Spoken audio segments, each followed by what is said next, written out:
today I gotta talk about the books I read in January. It's February 8th currently, so we are already into the second week of February. But the reason that I'm doing it, the reason why I decided not to just skip it, is because at the end of this year, I want to be able to look back and see a wrap up from every month of the year. So I read a total of I read a total of 6 books in January and 3 novellas. So the first things that I read were the novellas, which were actually the first 3 novellas in The Assassin's Blade, which is the prequel to Throne of Glass. I've read the first book in Throne of Glass, and then I just never went into the second book for some reason. In January, I suddenly got the urge to read this. I read the first 3 novellas in this. There are 5, so I still need to read the other 2. That's one of my goals for February. I'm hoping that I can go ahead and finish this out, and then I can get back into the Throne of Glass series and continue on with that, which I'm very excited to do. I did want to mention them just because that is technically the bulk of this book, and admittedly I did count each novella as its own book on Goodreads towards my Goodreads goal. No judgment. Then getting into the actual first book that I completely finished this year was Lights Out by Nevessa Allen. So this is a dark romance book. Essentially, the main male character in this book makes videos on social media that are essentially thirst traps, but he wears a mask in them, so nobody knows what his face looks like. He has like a lot of followers, and our main female character is one of his followers. He ends up finding out who she is in real life, and it's like a mild stalker romance after that. But what I will say is I enjoyed this book so much. I gave it 4 out of 5 stars.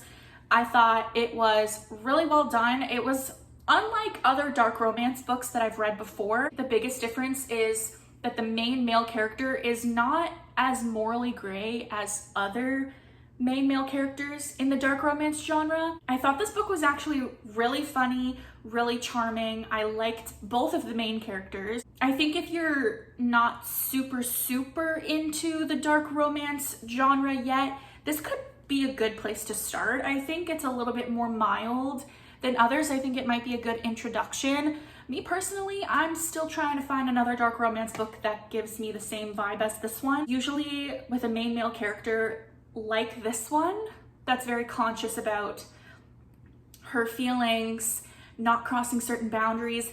You normally don't get that in dark romance. Then the next book that I read was The Deal by Elle Kennedy, and then I actually ended up reading the entire Off-Campus series in January.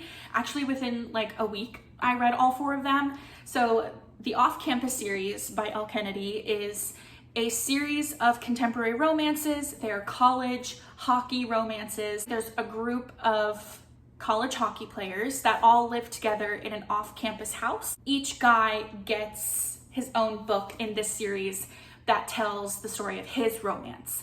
So this is the first book. I actually own the physical copy of this one. The others I read on my Kindle. They are all on Kindle Unlimited. So if you have Kindle Unlimited, 10 out of 10 would recommend to go read these if you haven't already. Most people have, but if you've only ever just heard of it, but you've been hesitant like I was, just do it. Just do it. I gave this one 5 out of 5 stars. I didn't really know anything about it going in other than what the first book was about, and I loved it. I loved it. As soon as I finished the first book, I went straight into the second one. So the first book follows Garrett and Hannah. Garrett is not doing very well in one of his classes, and so he asks her to tutor him. She finally agrees, but in turn, he's gonna take her out and be seen out with her on campus so that she can get the attention of the guy that she actually has a crush on. Obviously, we know what's gonna happen from there, but I would say this is pretty much like fake dating, friends to lovers kind of vibes, in my opinion. The second book is The Mistake, and the tropes in this one are pretty much just like second chance romance. She's like fairly innocent, whereas he's kind of a player. The third book is The Score. This one is not really enemies, more like they just really don't like each other, but then it kind of turns into like a friends with benefits, and then like they want to keep it a secret from their friends. I really love that one as well. I give that one 4 stars. And then the last book is The Goal. I'm gonna say what the trope is for this book. I don't think it's a spoiler. It's mentioned before you even get to this book. It's pretty much the description of the book. It's what the book is. It's accidental pregnancy.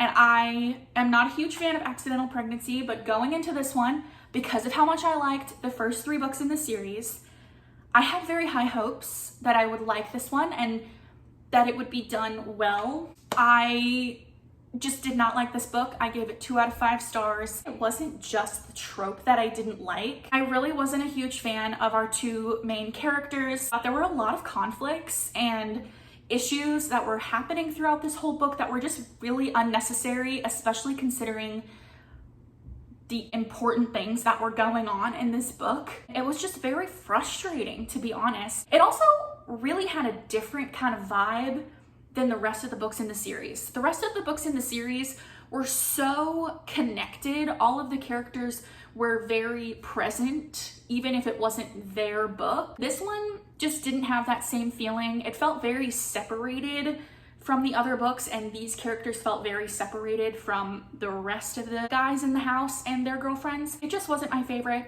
A lot of people really like it. I would still highly recommend the series as a whole. I definitely am going to continue on with Elle Kennedy's books. I'm so excited to read the Briar U series. I feel like it's a really good like springtime genre. Maybe I'll get around to that sometime soon. Because I was a little bit disappointed by the last book in that series, I decided to take a little break from the Elle Kennedy books and read something super random. So I read a book that I found on TikTok, Broken Perfect Lies by Katie Wismer. It's basically a bodyguard and a pop star. Think like Hannah Montana, but like her secret identity gets out, and she's also dealing with like stalkers, and she's also going through a really hard time and dealing with some of the worst grief that she's ever experienced. Our new bodyguard, which is our main male character, comes in, and then they kind of start like this romance. I gave this one 4 out of 5 stars. I really liked it when I read it. Looking back on it, there were a lot of issues and a lot of inconsistencies and a lot of things that were just a little bit silly when you really look at it. It was entertaining. I enjoyed it at the time. It only took me like a day to read it. Again, 4 out of 5 stars.